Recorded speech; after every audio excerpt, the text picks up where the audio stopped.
welcome to Volume 5 of Paranormal Encounters. Tonight we have 10 stories involving haunted houses, entities, and much more. A huge thank you to the individuals that have allowed me to share their stories. If you have a story of your own, it can be sent to my subreddit, reddit.com/r/slumberreads. Likes and comments are always appreciated if you enjoy. Subscribing if you're new is as well. Enjoy the video.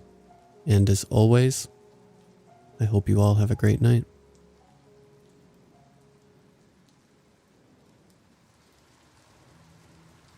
I had lived in an apartment that had recently become vacant.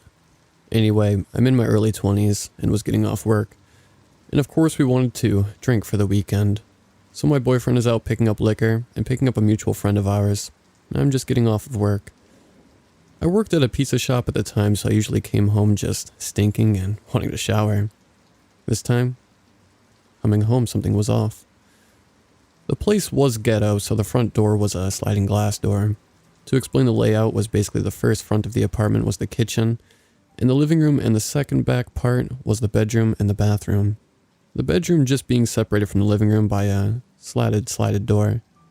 This time coming home from work, that door was open. Let me explain. I've seen ghosts all my life, but this was different. Adrenaline shot up my spine, and my hair stood on end because there was someone in that doorway. Someone very tall, blonde, with overalls. I'm now laughing at this Ace Ventura moment, screaming into the glass door as I run away. I let out a loud scream and get the F out to call the police. Tears forming. So pissed and scared someone was in my home. I was thinking that I was going to say to the cops like I came home to find someone robbing my apartment. I had a shitty old flip phone, so even calling 911 could take a few moments to connect. I realized the person looked familiar, but how is that possible? I know this makes me slightly crazy, but I look inside and there's no one there. If it were a real human being, they would have had to jump out the 2-story bathroom window. I saw Jerry. I took the apartment knowing he had died there of natural causes. I knew him while he was alive, and he seemed like a decent guy. I originally gave him no thought because I'd been living there for months without any experiences. None. I went in there and said to him, "Hey, I know this is your place before it was mine, but don't ever scare me like that again." Who knows? Probably startled him given the fact that I saw him in full form. Ever since then, I would feel acknowledgement that he's there from time to time, but I never saw him in the flesh again. I lived there for at least a year or so after that.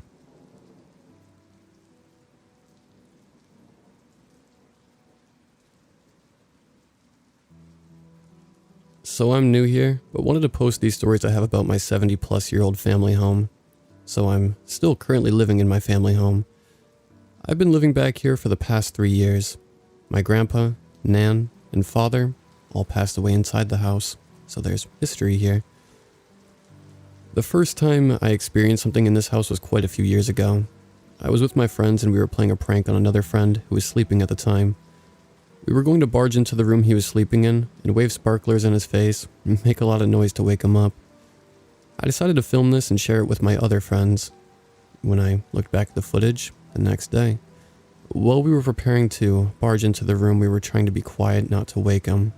There was a very clear voice in the video that didn't belong to anyone there.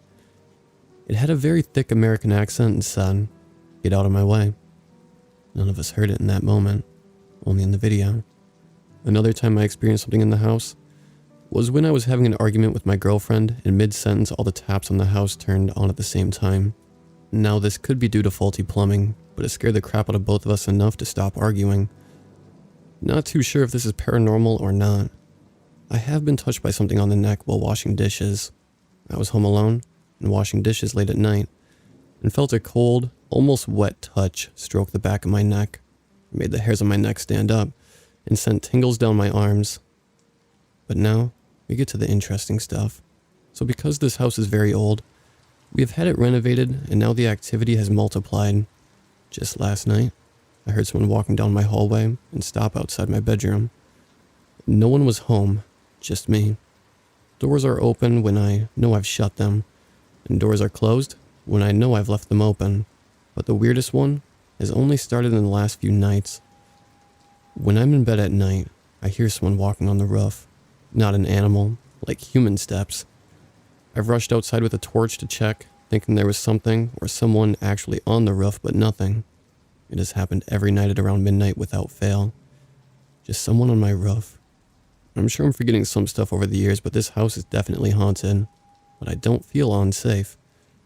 I feel as if my family are making it known that they are with me still.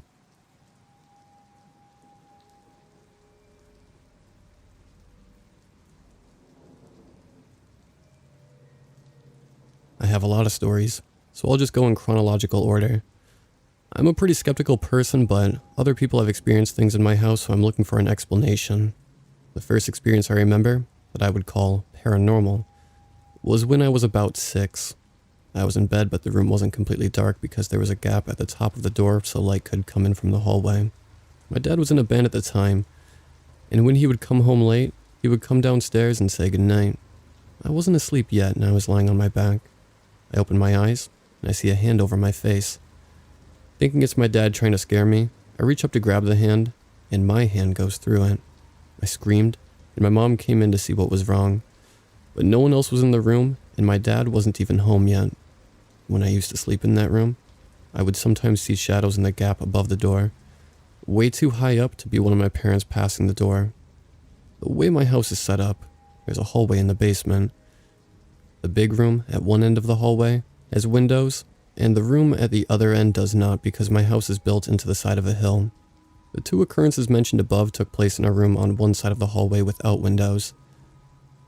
I moved my bedroom from that room to the room at the very end of the hallway without windows. My friend and I were in there when we were probably 8 or 9 years old.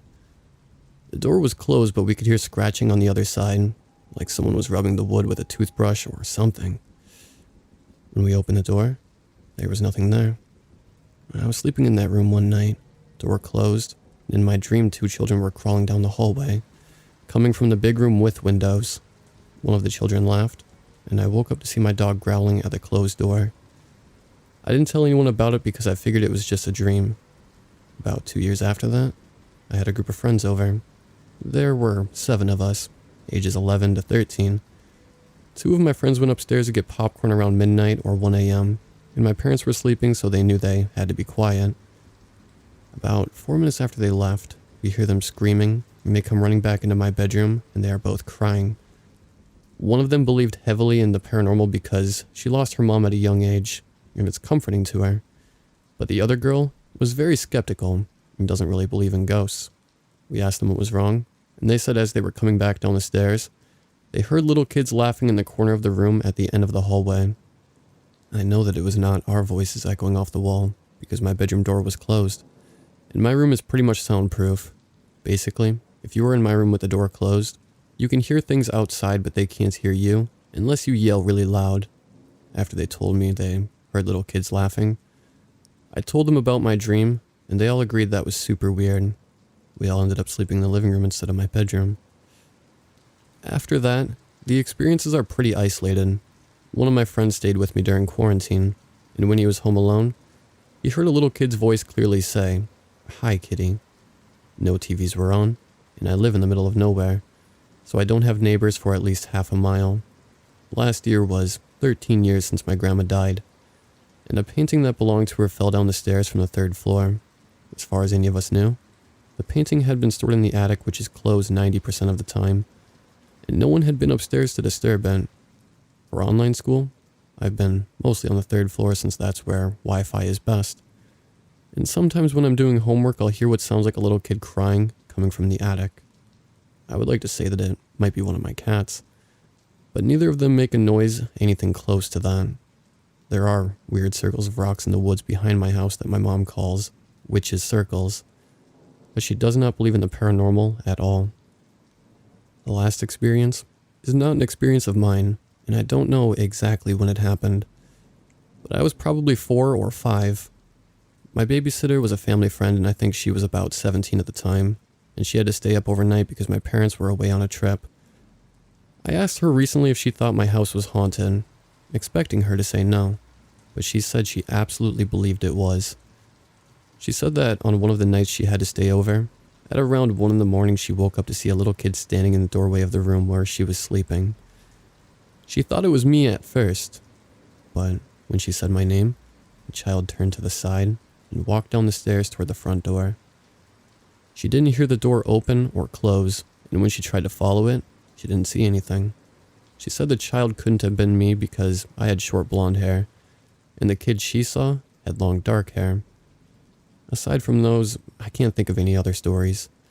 And I definitely don't have an explanation. My house was built specifically for us in the 1980s. My parents used to have tenants, but no one else has lived in the house since the early 90s, and no one has ever died here. I know the land where my house is built used to be an apple orchard that burned down, but I can't find any records that indicate that there was a previous house on the property, or that anyone died in the fire.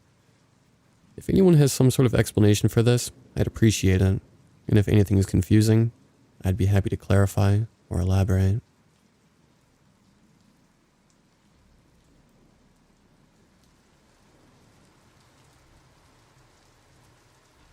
Okay, this isn't very scary or eventful, and it may not even belong here, but I think it's interesting enough to share, and it's kind of sweet in a weird way.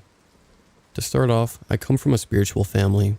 My grandma, dad, aunts, and uncles and older cousins have a ton of stories.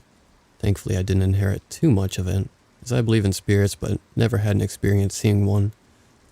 Or at least knowing I saw one for sure. I do get feelings about places, and I can tell whether a place is safe or not for me.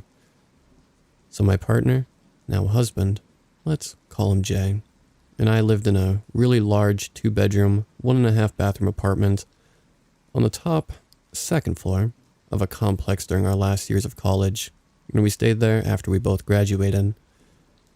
It was nice, just old but not at all creepy. We moved in with our 1 to 2-year-old dog. We'll call him G. He's a larger than normal Italian greyhound if you want to picture him. Like a small whippet, I guess. A nice quiet dog. I worked most weeknights as a new construction manager. He was an intern turned employee, and he would leave after dinner and be home around 5 or 6 a.m., leaving me and the dog by ourselves. G wasn't allowed to sleep in our bed, so whenever Jay was gone for work, we'd have a sleepover on our futon in the living room, and we'd watch a movie or show and fall asleep together. I wasn't lucky enough to get a 9-to-5 job straight after college, so staying up late was the usual. I would use the sleep timer on the TV often here. Well, one night, long after the TV had turned itself off, I woke up suddenly to my dog growling. Not a loud growl, just very soft, almost like a whisper growl. My eyes had to adjust to the darkness, but eventually, I was able to see a silhouette of G on the other side of the coffee table, growling towards me. I tried to get him to stop and come back to me, but he wouldn't listen, and that's pretty much when I realized someone else was in the house, and I said to myself, "It's behind me, isn't it?" Our futon wasn't up against the wall. I had a large desk and a computer back there, so if something or someone was there, they could fit. I turned the TV back on for light and got the courage to peek behind the couch. Nothing. I got mad at the dog for freaking out for nothing and told him to come back to bed, and he finally listened. I left the TV on for the rest of the night and tried to fall back asleep. I didn't think much of it because I never felt anything in that house. But then this would happen at least once a month, in the same exact way, up until Jay stopped working nights. I felt safer in the living room with the TV on and the dog, so I kept doing it. It didn't occur to me until I shared my experiences with a friend that perhaps G did this every night, and that I only noticed when he growled maybe a little too loud, waking me up. That he was protecting me, us even, from whatever was there every night, and tried not to wake me up in doing so, hence the quiet growling. We've since moved, and G doesn't ever growl at anything except maybe his little brother who we adopted later. G is not a brave dog in a sense. I mean, Italian greyhounds are shy and bashful, so it was definitely strange behavior from him. But I still like to think he protected me all those times like a very good boy. Like I said, I know it's not very scary or eventful, so if you've made it this far, thanks for reading. If you've had similar experiences, I'd love to hear them.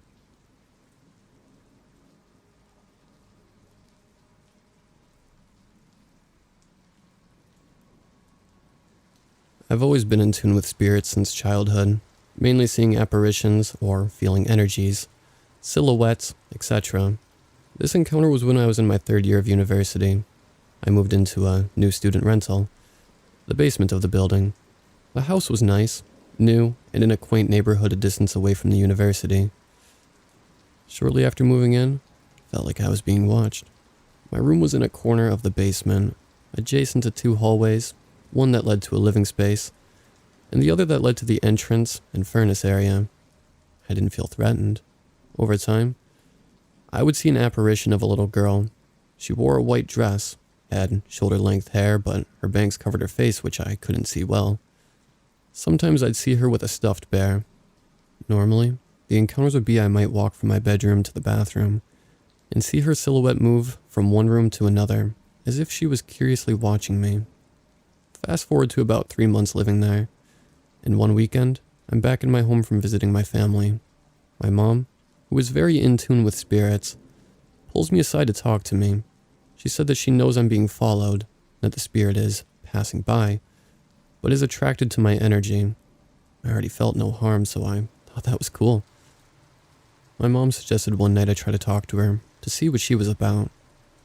While I returned to my student place, I started talking out loud before going to bed, when she was most active, saying if she feels comfortable, she can come out. I won't be harmful or anything. Another month goes by, and one night I'm studying for a math exam the next day. It was getting late, so I head to bed. Now, I've always heard that if you awake between 3 to 4, that tends to be dead hour. Fast forward, it's around 4 a.m. and I wake up, which is normally unusual for me, but it was different tonight. When I awoke, I was on my side and my vision was aligned with the wall beside my bed. I left a lamp on, since I was just too exhausted to turn everything off from studying. So I saw a shadow cast on the wall, clear as day, as if someone was standing behind me. Now, I had roommates, but I wasn't close. They were grad students, and it was the summer, so I was usually alone in the house when I was there.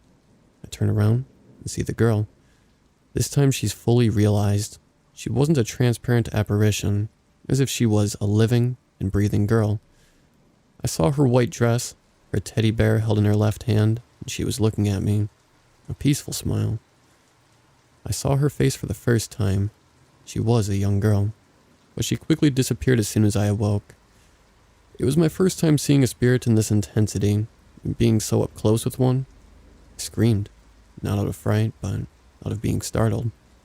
After that, I never saw her again. I suspect I may have scared her off since she was timid to begin with. I felt really bad since I wanted to explore this more. But she was nice company for the time she was around. I still think about this, and how not all encounters with spirits are bad.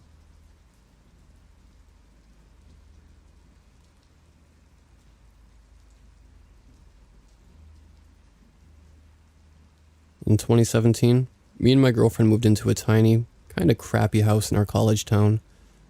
The house was made by a couple of students a few years prior, so the architecture was a bit sloppy. For example, the roof was flat. Take note of this. It will be important later. However, the house was really cheap and close to campus, so it seemed like a total steal. The first couple of months living there, nothing out of the ordinary happened, but it wasn't too long before we started experiencing strange paranormal activities. The first odd occurrence was with our smoke detectors. Our smoke detectors would go off constantly. It was strange because they would go off even if there wasn't smoke in the house. From our bad cooking, for example. We thought that maybe it was because of old batteries, but no matter how many times we changed them, it never made a difference. It got to the point that they were going off 3 to 5 times a day, and at that, we just broke down and took the batteries out of all of them. No, there were 6 detectors in total. However, even without batteries, the smoke detectors were still going off, so out of desperation, we turned off the entire smoke detector circuit of the house. It was at this point when things started to get really out of control. The back room and storage room in the house always had a really eerie feeling, like someone was watching you or standing just behind you staring down at you. Thankfully, me and my girlfriend's bedroom was the furthest room in the house from the storage area, so I avoided it like the plague. Anyways, one night at around 3 a.m. the smoke detector in our bedroom goes off. However, it's not the usual repetitive beeping. It's a single, long beep. It sounded like when someone holds its test button on a detector. Frustrated, my girlfriend grabs a chair from the dining room and stands on it to reach the detector, but moments before she touches it, the beep stops. We both groan in irritation as she goes to put the chair back. But before she makes it to the dining room, the smoke detector down the hallway from our room makes the same continuous beep. Just like before, she stands on the chair to reach the detector. But right before grabbing it, the detector stops. Our smoke detectors continue this pattern all the way back to the creepy storage room. This happened 2 more times that night. It's as if whatever was messing with us was trying to lead us to its room. This would happen to us at least once or twice a week for the next year and a half we lived there. Shortly after the encounters with the smoke detectors, the house became absolutely infested with bugs. There was no history of bug issues when we bought the house, and it started almost immediately after our first experience with the smoke detectors. Bugs would pour out of light fixtures, small cracks in the walls and counters, and of course, the smoke detectors. Literally, 1 minute everything would be fine, then the next winged insects or ants would pour out of the walls. We had multiple exterminators come, but less than a week after treating the house, the bugs would come back just as bad as before. It made us miserable, and I've never seen an infestation to that extreme. It was unnatural. After these occurrences, we became really terrified and depressed. We both hated being home, but there was no other place for us to go. This was when the footsteps started. Remember how I said our roof was flat? At least a few times a week, we would hear large, heavy, possibly hoof-like footsteps on the roof. We tried writing it off as being animals, so whenever we heard the steps, we would run outside to see if we could spot the animal in question, but there was never anything there. The steps were very far apart from one another. Whatever was walking on our roof would start from the creepy storage room, and in maybe 3 or 4 steps, walk to our bedroom. The steps were so loud it sounded like whatever was haunting us was either very big or stomping to get our attention. Now began the phantom sounds. We had large metal bowls that we used daily for cooking, so when we were done, we would wash them and set them on the counter to dry. The first time it happened, me and my girlfriend were sitting on the couch in the living room. The kitchen was right next to the living room, but there was an island that blocked our view to the sink area. Anyway, on this night, we were startled by the sound of our multiple metal bowls being thrown off the counter. At this time, we didn't have pets, so we assumed the worst and thought someone might be breaking into the house. We both shot up and ran over to face our worst fear. But not only was no one in the house, nothing in the kitchen had been moved. The bowls were still on the counter, just where we left them. This was the most common paranormal occurrence in the house, and it happened at least 5 to 10 times a day at all hours. After a while, we were so sick and tired of these disturbances we stopped using our metal bowls, or if we did, we would hand dry them and put them away right after use. This didn't make the spirit very happy, so next, we started hearing what sounded like our ceramic plates being thrown to the ground, and our kitchen cabinet slamming over and over again. Do you know those types of cabinet hinges that close slowly? Yeah, that's what we had. So to slam the cabinets like that, they would have had to have been closed with excessive force. The next phase in our haunting was sightings and photographs. The phone I had at the time had one of those automatic face tracking features, meaning when you would take pictures on my phone, yellow boxes would appear around the person's face to focus on them. One night, I was taking a picture of me in my girlfriend's bedroom when a yellow face tracker square appeared at the foot of our bed, way above our bed. If that was a person, they would have had to be at least 7 feet tall. At the time, we did have posters on our bedroom walls, so while focusing on the face tracker square, I circled the room to confirm that the tracker wasn't just focusing on one of the posters on accident. To my dismay, no matter where I was in the room, or from what angle the square stayed in, the exact same place. Oh yeah, even better. I was home alone for a few nights. I don't think I've ever experienced such sheer terror as I did when I went to sleep that night. After this first encounter, having camera track faces and our pictures became a constant occurrence all throughout the house. The final phase of our haunting before getting the heck out of there was physical encounters. This happened more often to my girlfriend than me, but something would occasionally grab and pull our hair, especially when we were walking through the living room. But the most terrifying experience goes to our friend Jamie. She came to visit us a few nights, and while she was there, she would sleep on our couch. She was aware of all the paranormal encounters in the house, and she had seen most of them firsthand. But nothing compared to what was about to happen. It was around 3 in the morning when she woke up with an eerie, uncomfortable feeling. All of a sudden, she experienced what felt like someone or something stepping up onto the couch. It stepped both of its feet up, one on either side of her body. Starting from her feet, it slowly walked up the length of her body until it felt like 2 feet on either side of her head. She said she felt an intense, malicious energy staring down at her, but she was too terrified to open her eyes. Meanwhile, the cabinets in the kitchen began to slam over and over again. For the next few hours, she pretended to sleep, all while this presence still stood over her. She told me she's not exactly sure when it went away because she eventually became so exhausted she fell asleep. Not too long after this experience, we were finally able to sell the house and get the heck out of there. We lost tons of money because we sold the house for way less than we originally paid. I can't help but feel bad for the person who bought the house. It's been almost 3 years and she's still living there. I think the takeaway from this story is if a house is priced too good to be true, then it probably is.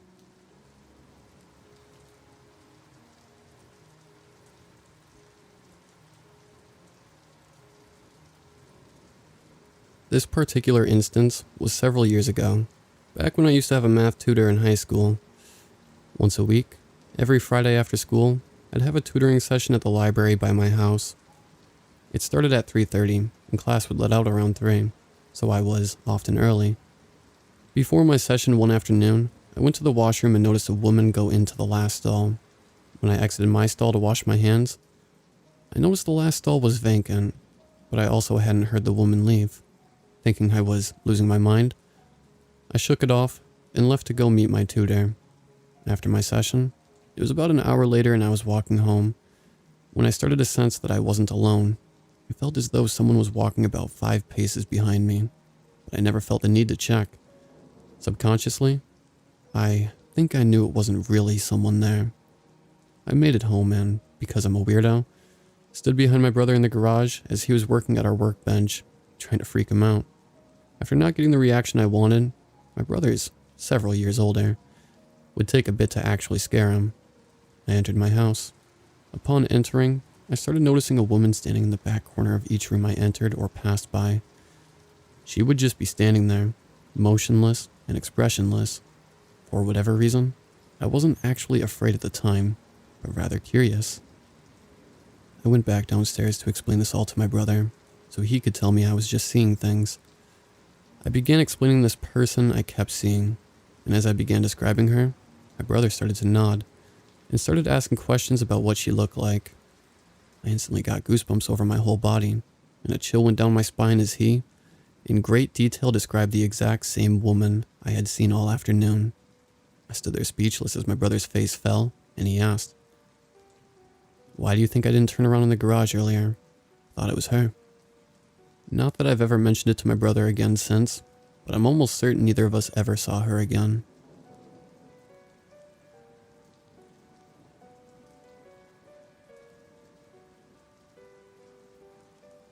Short backstory. 4 years ago, shortly after my mom died, I started playing with the spirit board, not believing it was real. Something got attached to me. One day, I was sitting in a room with my friends while they played with the board themselves. They told me it was spelling out my name. Sure enough, it was. I walk over and ask it what it wants, and it starts spelling out Mom, fast and repeatedly. I've never used one again. I was being followed by something for about 2 months after that. About 2 weeks ago, my friend bought some dowsing rods. I brought him over to my place and we started asking questions and got responses right away. This thing seemed like a benevolent entity, so we indulged it and keep playing occasionally, questioning it and trying to figure out what it was. I have a 2-year-old sister that has nightmares and wakes up practically every night and has to be rocked to sleep in a recliner in the living room. Yesterday, I was tossing and turning all night and could barely sleep. I woke up around 6 a.m. to the very same recliner rocking while everyone was asleep. I brought my friend back over and questioned it to try and figure out what it was. I asked if this was the same thing that followed me 4 years ago. It said yes. I asked if this thing was potentially my mom, and it said yes, but I knew it definitely wasn't. I just wanted to see if it was lying or not. I called bullshit to it, and asked if this thing is what was rocking the recliner, if it was evil, and if it was what I encountered 4 years ago. It said yes to everything. I could have lied, but I don't know. My friend was calling it names and asking it to show itself, make something move, etc. Nothing happened. Later that night when I got home around midnight, I tried to go to sleep. I've never been so terrified in my life. I kept hearing shit happen every 15 seconds, it felt like. It was bad, loud, and very disturbing. I heard loud footsteps that seemed to be going around me. I heard my TV creak. I heard my fan physically move. I heard something in my kitchen move. And I swear, I could feel when this thing was right next to me. Around 2 a.m., I wake up to my little sister screaming and crying the worst it's ever been. I don't know what to do. I've tried to convince my dad, but he flat out denies anything is going on and simply doesn't believe.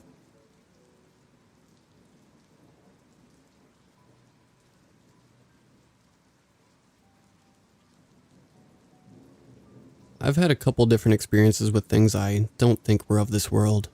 One of them, though, felt more like staring into the eyes of an angry god. Back a couple years ago, I got into a pretty bad argument with a friend. In short, I had been keeping a secret and had come clean about it. She was really mad and I went to bed feeling like shit. Of course, I'll admit, I've had some issues with mental health, like depression, and my family doesn't have a good track record with mental health either. But I had never experienced anything like this before. About halfway through the night, I woke up. I think it was a dream. Again, I think. I was sitting upright in my bed, holding a specific knife I actually owned in my hand. I looked around, and my room was illuminated by particularly bright moonlight. This was odd, since my curtains were closed, but didn't feel off. I looked at a part of my wall that the light was illuminating quite brightly, and saw words written in some kind of paint. I don't want to say blood because that sounds cheesy, but that's honestly what it looked like. The words were, "Kill yourself," written in what looked like blood. It sounds stupid, but that's what it looked like. As dumb as it sounds, I feel like those are common demonic tropes for a reason. The trope had to start somewhere, right? I should add, I have never once self-harmed, or even really considered suicide at that point despite my depression. Anyway, when I read those words, it all felt like it clicked. I held the knife up to my wrist and was about to start cutting when something caught my eye in the dark corner of my room. I squinted to get a better look and realized it was something humanoid. It looked absolutely terrifying, and had these eyes and teeth that looked like those of a deep-sea fish. Think golem mixed with a human with an anglerfish mouth. Not pleasant. When I saw it, the light in the room suddenly went from moonlight to flickering orange, as if there was a fire behind me illuminating my room. I ended up bolting upright a few minutes before my alarm, in a cold sweat. I figured, it's just a creepy nightmare, so I just got up and went to school. My skin was crawling the whole drive there. I get out of my first class, and I start getting anxious, so I reach up to touch my cross necklace. As I do, a voice that isn't mine speaks in my head and says, "God won't save you." For the next few months I had these incidents, where basically it would feel like some outside force would jump on me and want me to kill myself at the slightest negative happening. I tried to face this feeling by picking up the knife to prove I could resist, but the instant I picked up the knife, it felt like I couldn't put it down. Eventually, I managed to put it back in my drawer and didn't touch it until I hadn't had an incident in a while. The incident stopped after I went outside during one. Family was in the house, and firmly told the demon it would leave. By the power of Jesus, it would leave. I honestly feel like I'm lucky that I remembered that part of the Bible because I think it worked. That was my last incident, and it sort of ended after I told the demon to fuck off. I don't know if that's what made it go away, or if it just lost interest after I wouldn't do what it asked. So yeah, that's my demon story. I actually went looking online a while back to see what I was dealing with, and I found an East Asian demon that seemed like it fit the description. A human goblin thing with sharp teeth that finds people at low points and tries to convince them to do what it wants. Honestly, if it weren't for the fact that I saw this thing illuminated in what looked like hellfire, I would just assume it was the depression. But whatever it is, it's gone now, and I haven't had a single incident in it's gotta be over 3 years at this point. I was 17, and I'm 20 now.